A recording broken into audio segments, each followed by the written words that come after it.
नोएडा और ग्रेटर नोएडा के किसानों के व्यापक विरोध प्रदर्शन को देखते हुए दिल्ली उत्तर प्रदेश सीमा पर सुरक्षा बढ़ा दी गई है, जिसका नतीजा कि यहां पर भारी जाम लग गया है। यूपी के किसानों के दिल्ली कूच के कारण नोएडा में महाजाम जैसे हालात बन चुके हैं। आलम यह है कि 5 मिनट का सफर करीब 2.5 घंटे में पूरा हो रहा है। पुलिस ने किसानों को नोएडा के महामाया फ्लाईओवर के पास बैरिकेडिंग लगाकर रोक दिया। पुलिस किसानों को हिरासत में लेने की कोशिश भी कर रही थी, लिहाजा किसानों को बसों में भरकर हटाने की कोशिश जारी रही। इस दौरान किसानों और पुलिस के बीच हल्की नोकझोंक भी देखने को मिली। सपा प्रमुख अखिलेश यादव वाराणसी दौरे पर पहुंचे, जहां ज्ञानवापी मुद्दे पर बोलते हुए उन्होंने कहा कि सरकार हमारा हक हमसे नहीं छीन सकती। हम सब संविधान से बंधे हुए लोग हैं और संविधान हमें अधिकार देता है, क्योंकि सरकार है, सरकार चालबाजियां करती है और चतुराई से काम करती है। कभी क्या हम किसी के अधिकारों को छीन लेंगे? क्या अगर किसी न्यायालय पर कोई फैसला आए तो क्या हमारे अधिकार छीन ले जाएंगे? संविधान हमें अधिकार देता है अपनी बात रखने का, और मुझे उम्मीद है कि न्यायालय आने वाले समय में न्याय करेगा। रात में जिस तरह से मुसलमानों की बात हो रही है, वो बार बार कह रहे हैं कि हमारे साथ अम्बेडकर जी का जो संविधान है उसके तहत भारत के नागरिकों को, आम लोगों को हक अधिकार नहीं देना चाहते। माफिया अतीक अहमद के अवैध साम्राज्य पर योगी सरकार लगातार शिकंजा कस रही है।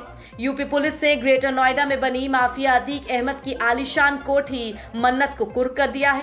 अतीक अहमद का यह मकान पिछले दिनों ही ग्रेटर नोएडा में पुलिस ने खोज निकाला था। इसकी कीमत करीब 7 करोड़ रुपए बताई जा रही है। नोएडा पुलिस ने ढोल नगाड़े बजाकर बाकायदा मुनादी करते हुए अतीक की इस कोठी को कुर्क किया।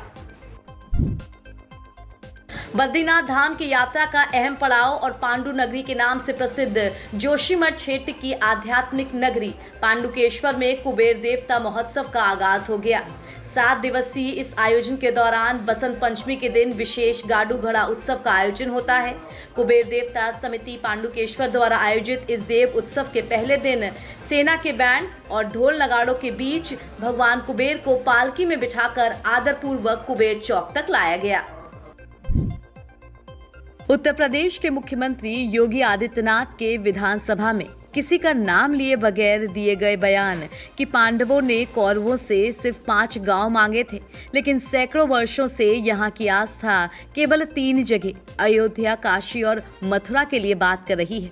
इस पर बहुजन समाज पार्टी की प्रतिक्रिया आई है। बसपा सांसद मलूक नागर ने कहा है कि बाबा साहब अम्बेडकर ने संविधान लिखा और सुप्रीम कोर्ट ने उस संविधान के आधार पर ही आदेश दिया था। देखिए, मैं एक ही बात कह रहा हूं कि बाबा अम्बेडकर साहब ने जो संविधान लिखा और उस संविधान के तहत माननीय सुप्रीम कोर्ट, देश की सबसे बड़ी कानूनी व्यवस्था, देश की सबसे बड़ी जुडिशियरी ने जो ऑर्डर दिया और उस ऑर्डर के बिहाफ पे जो मंदिर बना है वो पूरा देश उससे सहमत है। सब चीज ठीक ठाक चल रहा है और हम चाहते हैं सब चीज ठीक ठाक चले। और जहां तक 5 गांव की बात है, हस्तिनापुर की बात है, वो मेरे क्षेत्र में ही आता है।